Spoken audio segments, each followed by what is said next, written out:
ঈদ মোবারক সবাইকে। মিষ্টি পায়েস দিয়ে শুরু হলো আজকের ঈদের দিনটি। আমার ঈদের সকাল মানেই হচ্ছে ঈদ সালামি দিয়ে শুরু। এখানে আমার ছেলে এবং তার মামারা মিলে তো মারামারি শুরু করে দিয়েছে কার থেকে কে ঈদ সালামি নিবে, কে কার বড় সেগুলো নিয়ে মারামারি করে তারা ঈদ সালামি উঠাচ্ছে। তারপর আমি ড্রেসি কুইনের সুন্দর একটা ড্রেস পরে ঈদের লুক দিয়ে নিলাম। আমি আসলে সবসময় সিম্পল থাকতে অনেক পছন্দ করি, আমার গর্জিয়াস লুক করতে ভালো লাগে না, সাজতে ভালো লাগে না, তারপরও হালকা পাতলা সাজুগুজু করতে হয়। আর এখানে আমার ছেলেকে নিয়ে ঘুরছি আমি। আমার ছেলে এই প্রথমবার গ্রামে এসে খুব খুশি। এন্ড সেদিন ছিল আমার এক কাজিনের গায়ে হলুদ, তো সে সকাল সকাল চলে আসছে মেহেদি দেওয়ার জন্য। এন্ড সকাল থেকে রাত পর্যন্ত তার মেহেদি দিয়েছে আমার ছোট বোন আর ছোট ভাইয়ের বউ মিলে।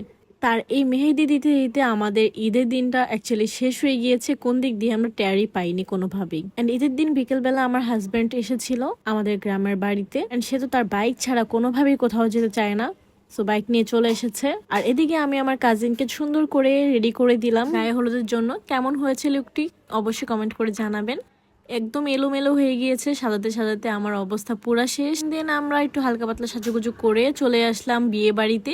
গায়ে হলুদের অনুষ্ঠান হচ্ছে এখানে, এই যে সুন্দর করে ডেকোরেশন করছে সবকিছু। গ্রামের বিয়ে মানে অন্যরকম একটা আনন্দ, সব আত্মীয় স্বজন মিলে অনেক এনজয় করে। এন্ড ঈদের দিনই ছিল আমার কাজিনের গায়ে হলুদ। আমার রিলেটিভদের মধ্যে যাদের এই গ্রামে বিয়ে হয় তারা ম্যাক্সিমাম টাইম দেখা যায় আমার কাছেই সাজে। এন্ড এখানে দেখেন একদম সুন্দর করে ডালা, তারপর কেক টেক ফ্রুটস দিয়ে অনেক সুন্দর করে সাজিয়েছে। এন্ড লাস্ট মোমেন্টে আমি আর আমার হাজবেন্ড মিলে আমার ছোট বোনকে গায়ে হলুদ দিয়ে দিচ্ছিলাম। এন্ড এই প্রোগ্রামের মধ্যে দিয়ে আমাদের ঈদের দিনটি শেষ হয়ে গিয়ে এলো। আজকে এই পর্যন্তই। আল্লাহ হাফেজ সবাইকে।